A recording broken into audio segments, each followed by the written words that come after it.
Okay, welcome to the Chason Laing podcast. Amazing guests, interesting conversations. We never know where we're going to end up, but I guarantee we're going to have a really good time getting there. Before we get started, do me a favor and hit that subscribe button, click the little notification bell to get access to our shows as soon as they drop, and please share the episode on social media with your friends. It helps us make more like this one. Today we have an awesome guest, a friend of mine, also an actor, Joe Rojas Jr., aka Chato, which we'll talk a little bit about here a little bit. But I've gotten to work with you a bunch of times, Joe, so you were always on my mind to do this. So thanks for being here.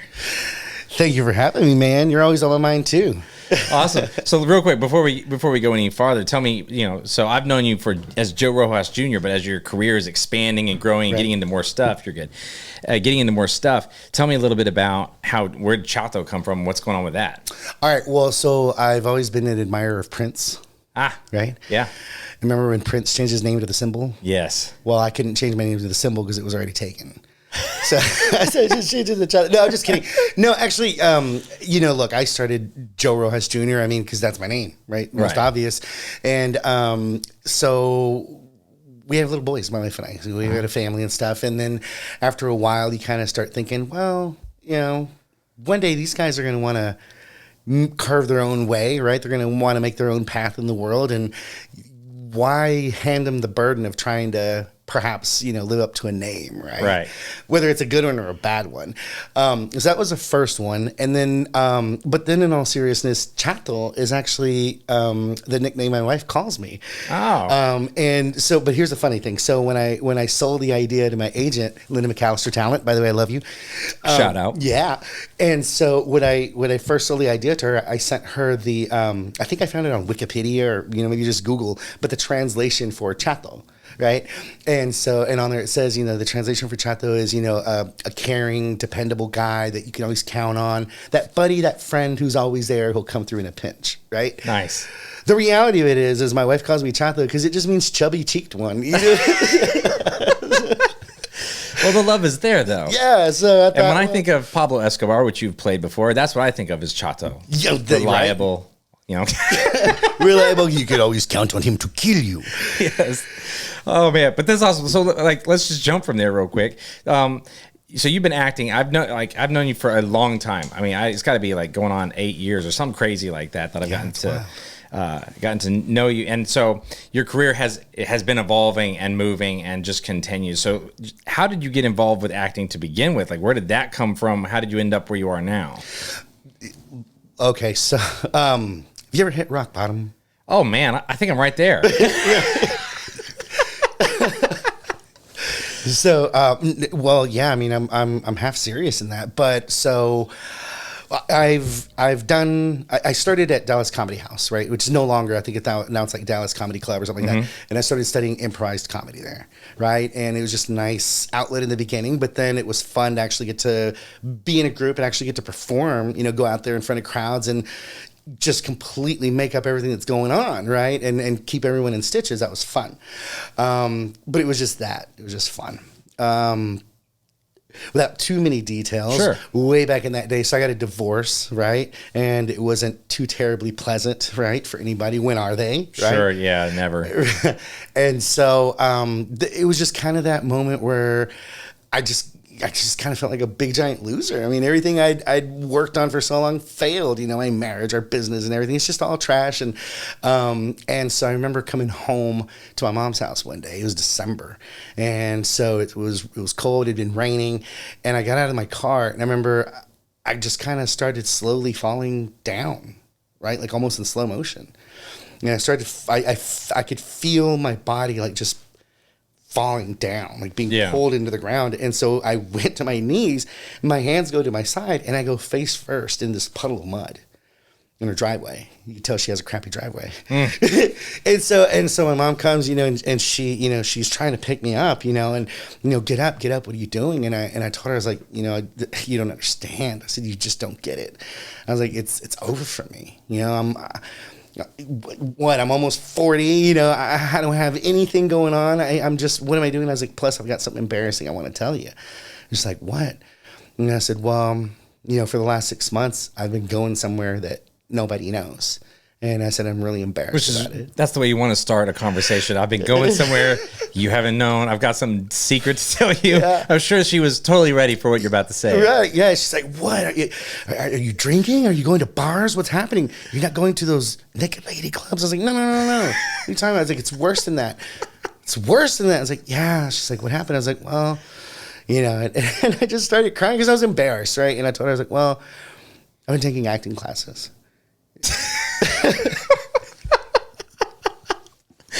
She's like, oh man, it could have been crack. It could have been another woman, but he's doing acting. Right. I was like, I'm taking acting classes. I was like, I'm so dumb. I'm just so dumb. And she's like, what do you mean? She's like, you mean like regular acting classes, right? I was like, well, of course, regular acting classes. Like and I explained, I was like, I went to this place, you know, I auditioned and, you know, she invited me into the class and here I've been taking these classes and, you know, and I told her, I was like, and we do scenes, and then, you know, and then we've had these shows, you know, and I just tell her, she's like, why are you crying? I said, because it's ridiculous, Mom. It's absolutely ridiculous what I'm doing. And I was like, there's way more better things I can be doing, you know, with that money every month than that. And she's like, why is it ridiculous? I was like, okay, let me take you step by step, okay? I'm almost 40. I'm short, I'm fat, I'm broke. Ain't got a whole lot going on, and I don't exactly know anybody in the business. And well, here's the thing, Mom. I want to be on television and in movies. That's what I want to do with the rest of my life. And she looked at me. She's like, well, the thing about that is you can't do that laying there in the mud. So just get up and come inside. So, and I was like, and I looked at her and I was like, you don't think that's stupid? You don't think it's dumb? And she looked at me and she says, when have you ever done anything good or bad that doesn't work out the way you want it, you know, that doesn't work out, you know? And I was like, I can give you a list of things. Have you not been listening to what I've been telling you? And so she's trying to encourage me, and she goes, just listen. You know, my mom is very much, you know, a prayerful woman. And she's like, you know, mark my words. She's like, by the time you're 40, so you'll be married, house full of kids, acting, everything you want to, you know, in Jesus' name. And I turned and I looked at her and I was like, you know, Mom, you've never said anything to hurt me. You've never said anything to try to make me feel bad. I said, well, why would you say that? Why would you try to fill my head with something like this? By the time I'm 40, I'm going to be married with kids and acting on TV. Are you crazy? Yeah. By the way, by the time I was 40, I was married with children and acting on TV. So, yeah. So you can kind of see that coming a little bit now in hindsight. But that takes some serious love from your mother, because a lot of people would not respond, you know, that way. They'd be like, oh, you're not responsible, do something, get up, you know, put that stuff out, go get a job, do your thing. And instead she was just like, boom, right there. Yeah. And it was a real pivotal moment, because I mean, you're right. Look, on paper, you're right. All those reasons you gave, all those reasons, you're absolutely right. You shouldn't be in this. You know, you crazy? Have you ever even, you know, anything? Well, you know, I played child number 2 once in a Christmas play in kindergarten, you know, and that was that. And that was that. Yeah. Well, if it makes you feel better. So like for me, when I didn't realize this, but I was having anxiety attacks for years, like just years. And I would come home, and at the time I didn't know that that's really what it was at the time. I would just come home, I'd trudge my way up the stairs of my house. You're in my house now, so you know the stairs. I'd come up, I'd go to the living room, and I would just collapse on the floor. I'd lay there on my back, and I would just lay there for an hour. And my wife got so used to seeing me down there, she'd be just like, you know, you okay? And I'm just like, I need a minute, you know, I need a minute. Yep. And I would just lay there, and it took me years to figure out like that's what was actually happening. And I haven't done that for years now, but like, so I understand just that feeling of just overwhelmed where you're just getting pulled down. I wasn't in the mud, thank goodness. But yeah, I mean, I did that literally every day for, I mean, it's 3-4 years. It was ridiculous. And so, yeah. So it's nice to have somebody that's supporting you and saying, hey, you're going to be all right. Get up. Yeah. You can keep going. Yeah. And it was cool, you know, and so, I did. I was there at the acting class, and in there I made a good friend there. Shout out, Marisol. Marisol Vera. She's also working with Linda McAllister Talent. She's also represented by. And I'm going to have to get Linda on here eventually. I've got so many of her people. She's amazing. And so anyway, I remember I was at it. So my wife and I also have a cleaning company. So we were we clean houses, right? And at that time, I would actually go out, with the cleaning company, because it was in the beginning when you're starting it. You Right. you got to be the one on the ground level. And so I remember we were actually, me personally, was actually scrubbing a toilet. And my phone rings, and it's Marisol, and we were also scene partners that week. So I thought it had something to do with our rehearsals, whatever. It's like, hey, what's going on? Scrub. And she's like, hey, listen, my agent, Linda McAllister, she called me and said, she's kind of in a pinch. What's going on? Well, they're doing this Geico commercial tonight. And she said at the new cowboy place that they built in Frisco. Okay, yeah. Really nice place. Really nice place. So it's still kind of under construction at the time. And so she said, the guy, basically some guy he kind of bowed out at the last minute, and she needs someone who you kind of fit the specs. Are you down? I was like, yeah, absolutely. She said, well, good. I already sent her your picture and your name. She's going to be calling you. Answer your phone. Yeah, great. So I get back to scrubbing and phone rings and, ring. Hey, Joe, this is Lynn McAllister. You don't know me, but, she kind of starts explaining everything Marisol just did. And she's like, I just wanted to know if tonight, I was like, yes. She's like, well, she just started laughing. I was like, well, I'm sorry, wait. Oh, I just want to know if tonight, you would be willing to come and help out, with this commercial thing. And she explained the whole thing. And I said, yeah, that would be great. What do I need to bring? Just bring yourself. Okay, great. And so I go, and in the panic of everything, this was great. I've never done anything like that. I never spoke, on the phone with an agent before, or much less showing up at a commercial shoot or, anything like that. So this was like, holy smokes, wow, are the paparazzi going to follow me there or what? And so, I get there and it's exactly that. It's this Geico commercial that they're doing. I'm one of the dudes just running up and down the field, an extra in the thing, right? But hey, this was super great for me. I met the caveman, the Geico caveman. Oh, nice. Right? So that was kind of neat, some of the Dallas Cowboys, so that was kind of cool.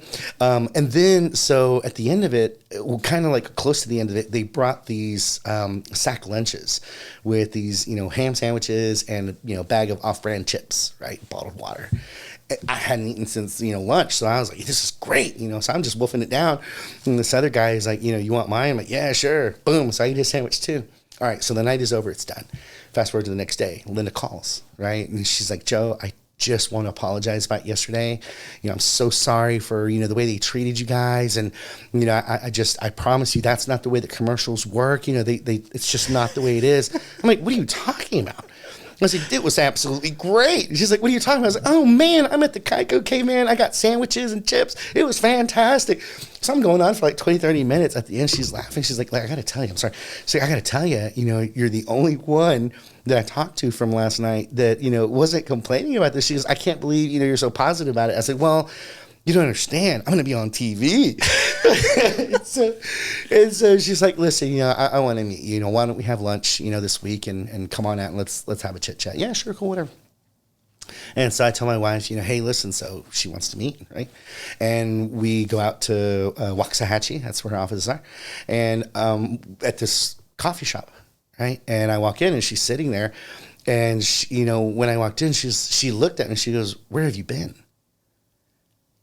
And I was like, well, there's a little bit of traffic. And she's like, that's not what I mean. She's like, I could have used you. She's like, there's a show. She goes, have you heard of Queen of the South? I'm like, absolutely. What? Yeah. Oh, I could have used you. They were here and whatever. Well, they wound up, I guess, either restarting or bringing production back because ta-da, I got to be on Queen of the South. And then from there, we talked and, she asked about, what I wanted to do. And I was like, well, yeah, all of it, and so she broke out a contract. We signed up right then and there. And the very next day, started getting emails to go on auditions. And I went to one, and it was an Albertsons commercial, nationwide Albertsons commercial. And it was supposed to be some genie, the price genie or the gas genie or something like that. And so, I remember I walked into the room, and it was one of the most intimidating things I'd ever seen or I'd ever felt. Because I walked in, and I actually recognized people from commercials. I saw people that I've seen you on television. This is crazy. What? And they were all talking to each other. Yeah. Everyone knew each other, right? And when someone else would walk in, everyone would, hey, like Norm, right? And I kind of was walking in and shadows, right? Nobody. And I just remember looking around. I thought, is it ever going to be different? Is it always going to be like this? Where I don't know anybody? And so anyway, I remember the way that they did the audition was I could see all these other, I could see where they were sitting. You could see everyone's audition, And so I remember they were all kind of, not in a bad way, I'm just saying they were all kind of doing the same thing. You know, that he was a very measured guy, the genie, very elegant kind of guy. And I was like, well, you know, I don't know if I'm gonna be able to pull off elegant all that great, you know. And I went out there, and actually, when you know they said action, I actually tripped. And when I tripped, I caught myself and like did this big whole whoa, like this. And so to play it off, I just did ta-da. And then from that moment, I saw the reaction, and I just kind of started playing with it, and was this big over the top guy, you know, and you know, and booked it. And so then, you know, Linda called, you know, that night, and she says, you know, I don't know what you did. She's like, but this guy was laughing his tail. And she's like, you booked it. And I was like, what does that mean? So you got the commercial. And I was like, what exactly does that mean? And she's like, you're going to do you're going to be in the, you are the gas genie. It's like, what? Now what? Right? And so we go there. I go, you know, you do the fitting, right? Still didn't know what was going on. All of a sudden people were pulling on your clothes and, you know, put this on, take this off. And then actually get to the day of the shoot. Right? And this is what's really, really crazy, okay? The entire commercial shot, and I never realized we were filming. So are they not calling action or like? Yeah, but I didn't know what any of that meant. So how did you know when to go? Because the guy was just like, okay, here's what's going to happen. Look, you stand right there. You remember when you were going like this and doing like that, whatever? He's like, okay, just do that again, all right? I'm like, okay, good. And they would stand over there, whatever. He's like, all right, Joe, go ahead and do that. You know, and then of course now you realize they are calling, you know, lights or, you know, whatever, rolling. And I was like, all right. And I would start going. He's like, hold on. All right, go ahead. And there I am, you know, just do, just whatever. You know, he's like, well, and then at one point in time, he's like, hey, listen, wouldn't it be funny, you know, when it ends, because she asks, like, the lady on the other side of it, you know, where I'm giving her all these great prices and discounts, you know, something along the lines of, you know, what else can I do? And the reality, I have no other bags of tricks, so I just kind of poof and just take off running. And so the shot is, you know, from behind, watching me run away, run down the street. Right. Well, what they said was, he's like, hey, man, you know, why don't you just go ahead and run down to that corner and run back and then run back again? I'm like, yeah, okay, sure. So I'm just running back and forth and back and forth. And like, all right, that's great. You know, come on over here. You know, these are the people from Albertsons and whatever. Why don't we stand here and take a picture together and, you know, whatever. All right, that's great. Thank you very much, man. We'll see you next time. What do I do now? You know, we go back inside and give them your costume and whatever. And I remember I went back inside and I said, so do you keep these? And then like after, you know, rehearsals, you know, you give them back or what happens?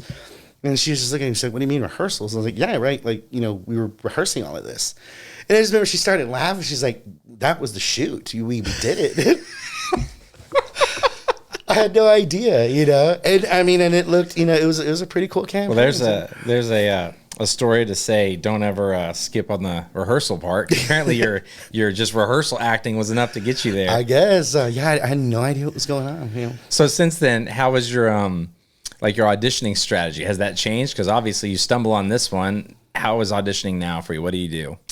Now it's different. Audition number 2, just to be super brief on that one, this was for Beth Zepko, right, down in Austin, Queen of the South. And the thing was, the guy was supposed to be just, you know, super duper scared because the cartel was coming to collect. Well, the reality is I was just super duper nervous because I'd never been in front of anybody like that before, and boom, booked it, right? And so obviously, you know, those are things where you can kind of be like, okay, you kind of, you know, walked into ideal situations and it worked. Great. Right. But to answer your question, there was somewhere along the line where I remember talking to this casting director, right? And they helped remove the veil of mystery behind this whole thing, right? Because up until that point, I think my point of view was like the typical, what they show on TV point of view. You know, you go in and you do auditions, like, oh, you're terrible, horrible, get out of here, next. It's nothing like that, right? And the reality of it is, what this casting director told me is, we're rooting for you, man. We're wanting you to do well so we could say that we found the one, we can wrap this up and go home. You know, there's no one in that room as far as casting director who's hoping you do a bad job. Right. You know, and so they explained a lot of this and took a lot of the mystery away from it. And then also, I'm not just, you know, blowing smoke at you, but working with you, and actually, you were actually, aside from the Albertson thing, you were actually the first person who gave me work when we did the network thing. Yeah, the network, yeah. And so, Is that the one with the pies? Yeah. Yeah, that's right. It's right. Yeah, I mean, for the audience to know, so we did a thing. It's on YouTube, so we'll link it so people can check it out because it's on YouTube now. But we were just doing a couple like pilot episodes for a show I wanted to do for. I guess I was aiming it at PureFlix at the time. I can't remember, but anyway, we were wanting to do this show. But yeah, we filmed it, and I had you come in, and you were this. It was kind of hard to even explain to you your role, but you just owned a pie factory and a pie shop and a restaurant thing. Yeah. And I don't even remember how I found you exactly. I just when I saw you, you fit really. I mean, you were good acting already. It was impressive, and it's like you've since moved on, so it's kind of fun to just watch you embrace stuff. But yeah, so that's how we were in. I don't remember either. It's gonna be fun to kind of dig back and see. I know. I mean, look, it's a tiny world anyway. Yeah. When you do all this, but I'm curious to see how we connected again. But anyway, so yeah, that was that. And then anyway, once I kind of got to see it a little bit and also work a little bit, right? Yeah. Some of that mystery is removed, and so I was actually just talking about that with my mom this morning, about how like obviously I respect the work, but I don't get really nervous anymore for auditions or for work. First of all, once you're actually on the site, on the job, on the set, right? You're obviously there for a reason, right? You were the chosen one. Yeah. So, if you weren't right for it, you probably wouldn't be there. It's weird for you to be there and just be all scared and nervous anyway. Do what you were supposed to do there, do your job, do it well, and ta-da, it's going to work, right? Yeah. But as far as the approach for the auditions is just being honest, vulnerable. I find vulnerability is really helpful in doing those things, even when it's a dark character. Pablo, perfect example.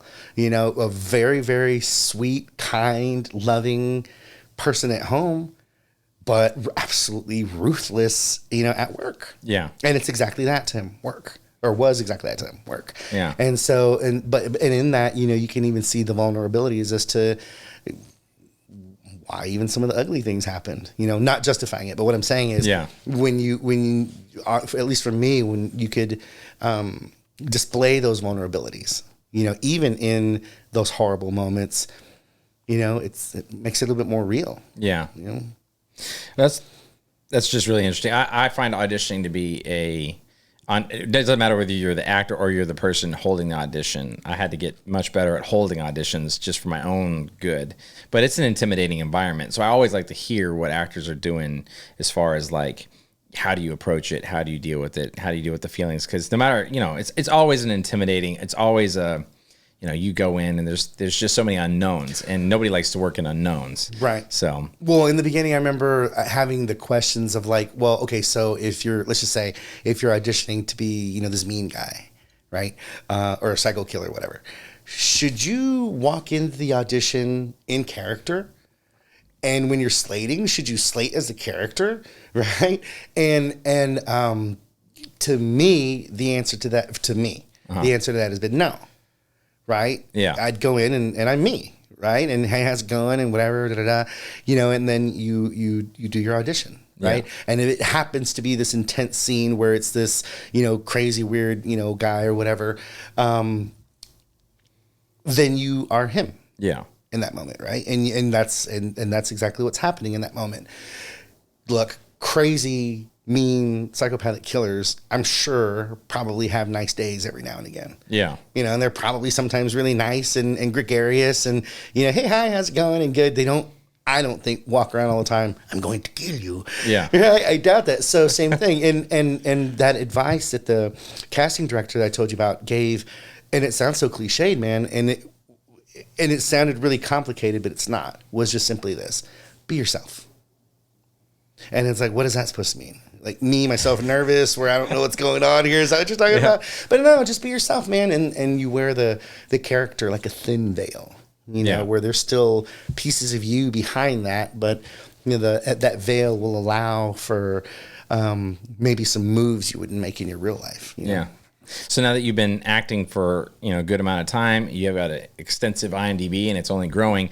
What are the top things that you've learned from being an actor and doing acting? Anything that has kind of carried over into your normal life? Anything that you were like, I wish I had known this earlier? Be prepared. Well, as far as like when you're going either on audition or to your work, be prepared, right? Just like anything else, if you know you're a paramedic, you're not going to show up without your bag of Band-Aids. Right. You know what I mean? So be prepared, know your lines, know what's going on, know what's happening in the scene, understand how you're telling this part of the story, right? Right. And for me, it's also been helpful to know other people's parts. Right. So, if I've got a scene with someone, to me, it's been helpful to know their part as well. So I know what they're going to say. I know what's happening. Now, certainly I don't know what they're thinking in their mind because it means a different thing to them. But to me as the actor, right, I know what's happening, right? And it gives me the opportunity to somewhat prepare, right? And be a better listener. Then as the actor, it allows exactly for that, to be a better listener, right? And listen. Now that I know in my brain what you're going to say, I don't have to worry about that. So throw that away. Now I can listen to how you're saying it. Yeah. Right. And so then that way my reactions are that much more genuine. So although I know what you're going to say, I don't know how you're going to say it. Yeah. Right. So it just allows for me to be a lot more real in my reaction to, what would I say? How, what would that mean to me in that moment? Right. Especially the way you said it. Right. Have a nice day. Have a nice day. Yeah. Right. So two different things. So it to me, it's helped me to be a better listener. So I would say, tell my beginner self, be yourself, duh, but be prepared. Know what you're going to say. Yeah. Awesome.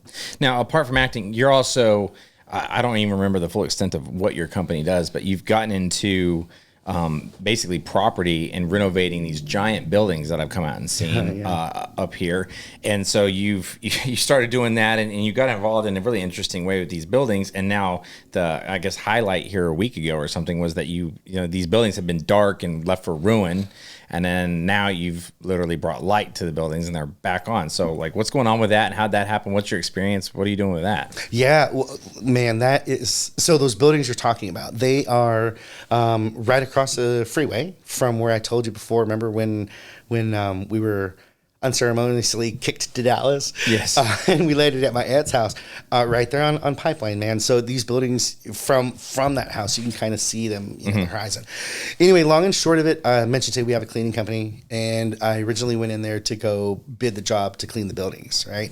But when I got there were some concerns, right, that I had, some security issues and things like that. I mean, it's not necessarily a bad part of town, but this area had been kind of just left mostly to just like it's just going downhill. Yeah, it was just completely forgotten, and it's a shame. It's such a beautiful property, and I remember when I drove up to it.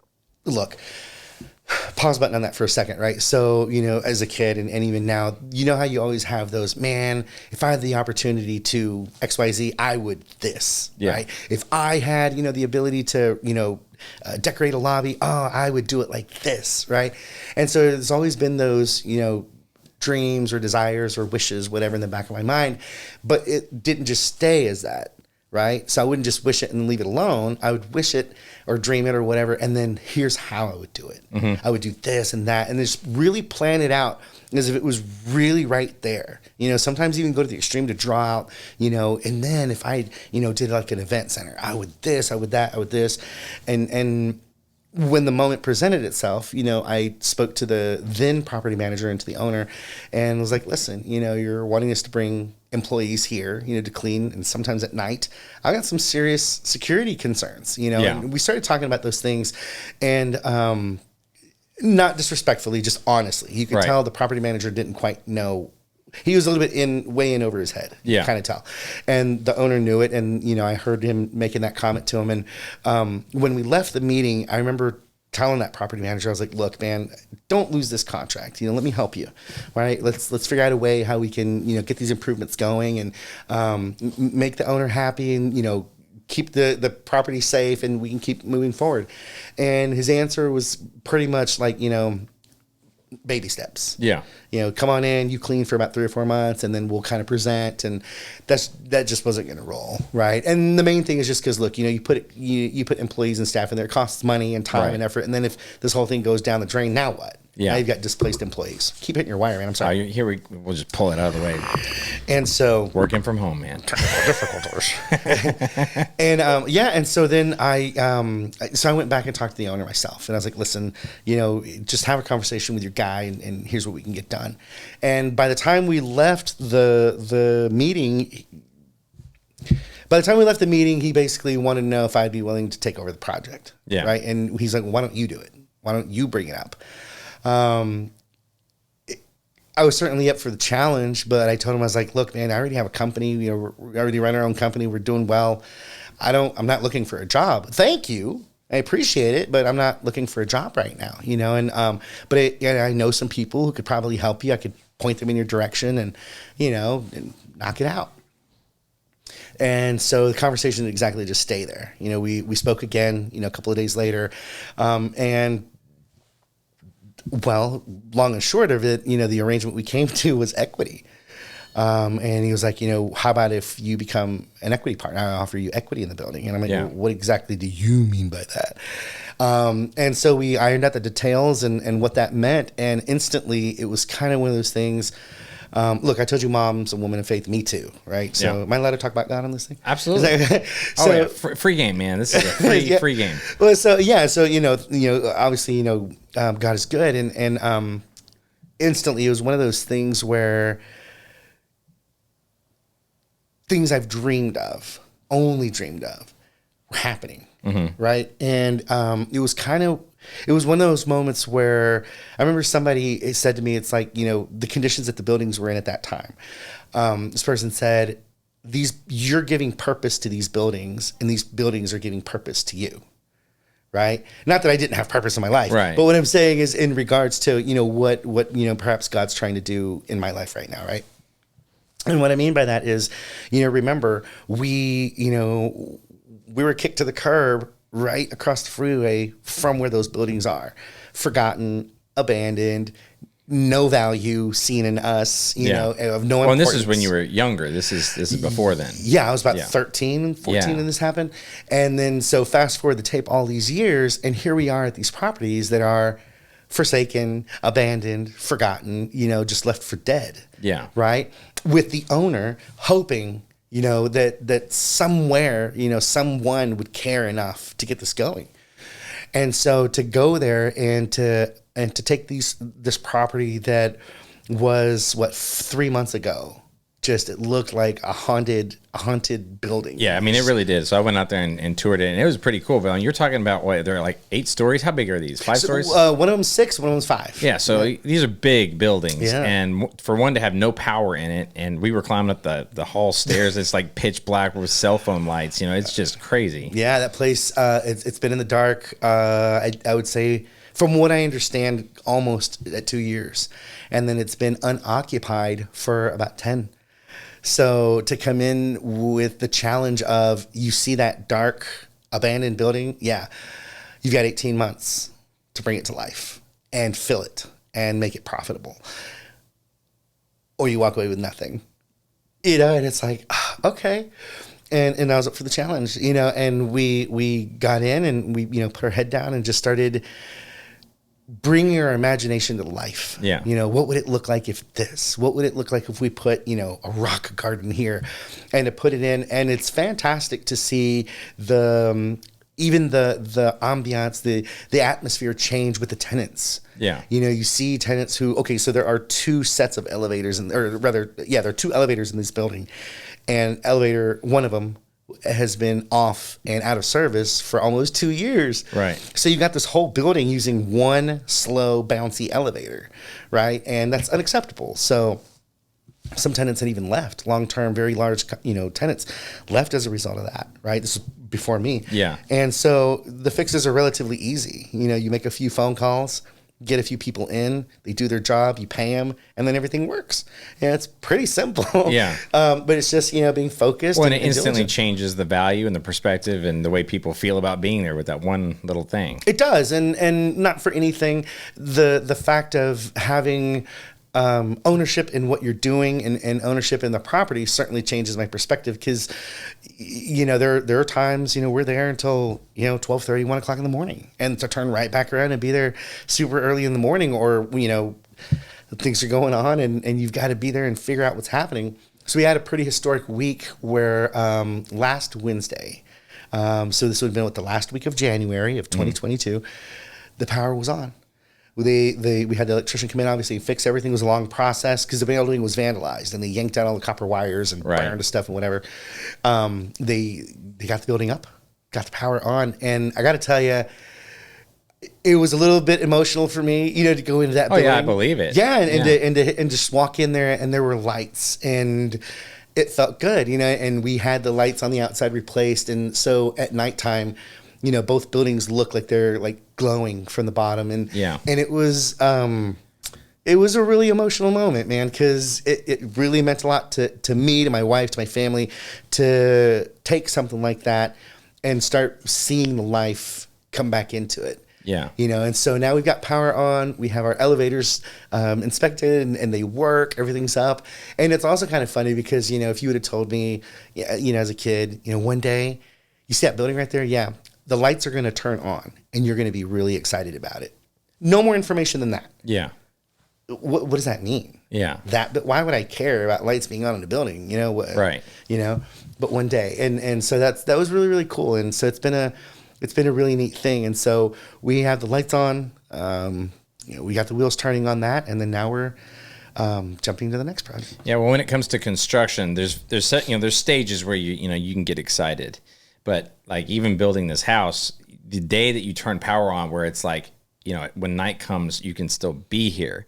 Like there's like a huge lift that just that having light in a building does for you. And I think it's, also on a metaphorical sense, it's like you're literally putting light now to that whole area because you're just by doing that one thing is increasing the value of everything around you. It's making everything safer, and it's kind of just basically putting a little shield around that area saying, hey, we're here, we're doing this thing. Mm-hmm. I think it's a pretty cool image. It's a cool thing, and so I'm really excited to see this building, and I'm gonna have to come check it out again. Because when we went there before, I was like, zombie movie needs to be filmed here because this place is just the creepiest thing I've ever seen. Yeah, it is. It's kind of weird going through stairwells with no lights on or anything. It's really bizarre. So that was neat, and also for my little boys, they went there when we first got to those buildings and saw everything dark. They call it the scary haunted building, and then, and of course we took pictures with the boys in the lobby, dark. Yeah. And then we went last week and took pictures in the lobby with the boys lit. And they were very happy in those pictures. Yeah, they were really excited about it. So even the boys, they get to see, from that process. Maybe they don't completely understand now, but one day they will. Yeah. So it's cool. Well, so being a family guy, since you're bringing that up, and so, you've got this whole business in the building business, you got the acting, which you seem to be growing. How do you balance, the family time and all that with young kids and all the stuff that you're doing? Like, what are some things that you do to just keep that in check? Delegating of responsibilities. Okay, so for example, with the cleaning company, obviously, in the beginning, like anything else, if you're the one that needs to go scrub the toilets, you will. To this day, if we happen to be short-staffed, and there's no one else to go, ta-da, I'm the one. I'll be there. There's actually been times where I've been on set and done a commercial on Monday, and then gone Tuesday to go clean toilets. Yeah. So I mean, it's totally cool. I like that, and I can't help feel, but it's still, a way maybe God talking to my heart in certain ways. But anyway, as far as the balance is concerned, so now, for example, like with the cleaning company, I don't do the office stuff anymore, all the administrative stuff, and I very rarely get involved unless there's like a customer service issue, because I'm the one, hey guys, how's it going? How can I help you? And we'll take care of that. But as far as like the day-to-day, the teams going out, all that work stuff, thankfully there's folks to do. My wife, my son Daniel, he's real big on helping out. He's really stepped up to the plate in a lot of leadership. And then with the construction, that's Xander, Max, Danjo, well, right now it's me. I mean, obviously, I don't do all the plumbing and the electrical, right? People, but sure. But as far as, the logistics, how to figure this project, how to get the thing going, it's me. But it doesn't really feel like work, because I love what I'm doing. I appreciate seeing something that's nothing become something. Right. Not for nothing, but even the cleaning company. Originally, good friends of mine, and I love them to death. They sold me the cleaning company, about 8 years ago, and it was small. It was really, really small, and it was, they had a very small list of customers. And I remember even when we were wrapping up the deal, he was like, I kind of feel bad. I said, what do you mean? He's like, well, I mean, I'm selling you a list of names and, 4 used vacuums and a couple of bag of rags. I feel bad. I said, you shouldn't. I was like, cause it's, it's kind of small right now, but that's the bite of the cake I need right now. A small bite. Because I was also just kind of, starting over as far as a person myself too. So, and we agreed on a certain amount, of money to buy this company for. And, now, I mean, we have, one particular customer who that's how much they pay every month, in their fees. And it wasn't a whole lot. I mean, I bought this thing for a very tiny amount. Yeah. But still taking something that was relatively small, relatively nothing and building it. I like that. And I think that it's also kind of, I don't know, maybe even, it mirrors me, without going too deep. I mean, we're talking family, right? Yeah. When the whole divorce and all that stuff happened with my parents, I mean, it does kind of mess with your head a little bit. Our dad was, like I said, a great provider as far as financial stuff and whatever. And certainly instilled a lot of self-confidence, in me. And, it would I remember he would tell me that, divorced kids, it's because the reason that kids had divorced parents is because their parents realized that the kids weren't worth staying married for. So when you saw a divorced kid, he's like, just realize it's because their parents didn't, give a beep about them and found no value in sticking around. So now all of a sudden, boom, I'm a divorced kid. It's like, what's going on? And it messes with you. And I took it real serious, the responsibility of, helping my mom, at least not being a burden, so I got a job right away at Brahms, things like that. And so that's why with the cleaning company, with these buildings, I don't know, I see a lot of value in things and people that other people don't find value in. Does that make sense? Yeah. But I think that's a wonderful thing. Okay. Well, no, I think because people are overlooked. I mean, we're living in a society right now that's it's easy to overlook everything, and people pass people. I've read a story just the other day. I don't know where it was, but somebody, I was on the streets of Paris, right there in the middle. Somebody they fell. An older person fell, and they lay there for 9 hours, then died. But this is like right in the middle of the street, and no one ever stopped. So I think that people just in general are so self-absorbed to have anybody look at them and say, no, you're valuable, or this is a valuable thing. These days, that's rare. Like, so I don't know. Maybe if you get thrown away enough times, you start to. Maybe if you get thrown away enough times, you start to realize not everything in the trash is trash. Yeah. That's fantastic, man. That's a fantastic statement. I'm gonna have to quote that somewhere.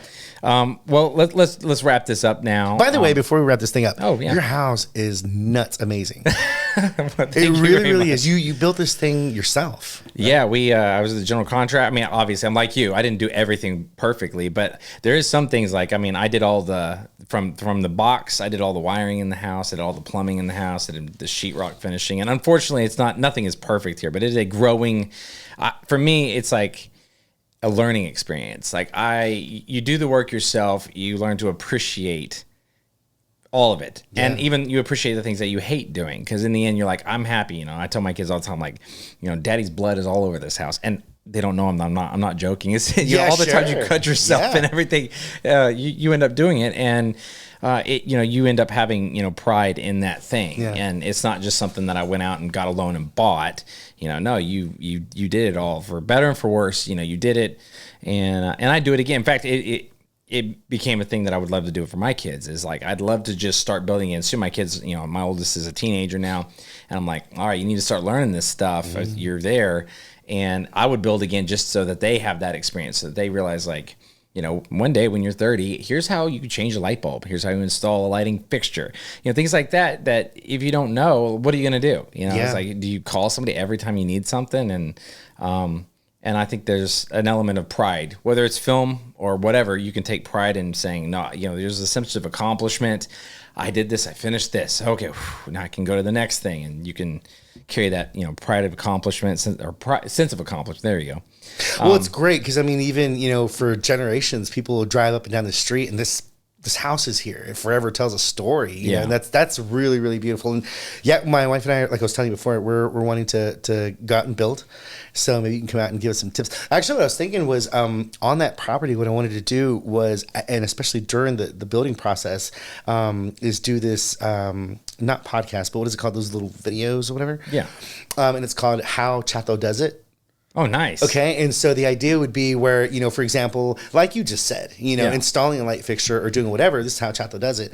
The original thought, and I'm still wanting to do that, but the original thought was, because I like to cook. Yeah. Right. And so the original thought was to, you know, how Chato does it as far as this particular dish, this particular whatever, you know, and everyone can give their opinions on this is wrong, this is wrong. It's like, remember the name of the title, the name of the show, How Chato Does It? Yeah. That's how I do it, you know? And so same thing with the building of the house. You know, there's so many things that are crafts and skills like this that, I mean, for a lot of people are lost. Yeah. You know, and how neat to see. And it's not that it's easy, and I'm not going to oversimplify what it is, building a home or renovating a home, but it also isn't, it doesn't have to be as difficult. You know, some folks thinks that it can be. Yeah. Well, we'll reach out to the Magnolia Network and say, hey, we got an actor here. He's doing a thing and they need your content. So Magnolia. Yo, that's what's up. And we got to go. And I'm sorry, but the very, very, very first flip that I did, as far as houses, here is what inspired me to do it, and here's how I got my knowledge to do it. Watching HGTV. Yeah. And at the time, so this would have been 2004. Okay. So almost 20 years ago, and it was watching those home shows and how, you know, flip this house and renovate this house. Remember, there was some guy like out of San Antonio, the Montelongo guy, and he would like kick down walls and dramatically drive in the yards, whatever. We didn't do that part. But anyway, I remember we went to Home Depot, and I gave this guy there a list of tools, miter saws and whatever. He's like, what are you going to do? I was like, well, I'm going to renovate houses. You know, and he's like, and you're not sure what a miter saw does? I was like, nope, I'm going to figure it out. He's like, well, what gave you the idea? I was like, HGTV. He's like, well, let's see how well that goes. Well, Home Depot guy. So you can learn from watching television. You can. My wife loves HGTV. So we don't have cable in this house. Just because I don't spend a lot of time just watching TV, so I don't want to pay for the cable. Yeah.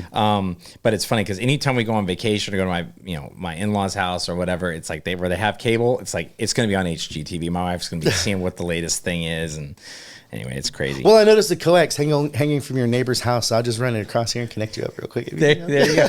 Yes. I'm kidding. All right, well, guys, we're going to wrap this thing up here.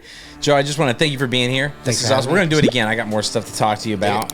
But we'll wrap this up. This has been the Chason Laing podcast. You're going to find all the relevant links from today's show in the show notes, including all of Joe's IMDB links and all the other stuff. So please follow him. If you enjoyed the show, please hit the subscribe button, click the notification bell to be alerted when the next episode drops. And if you have a question for me or Joe, feel free to hit us up in the comments below, and we'll definitely get back to you. Be nice. Yes. Thanks all. That's it for this episode. Thank you, everybody. Adios.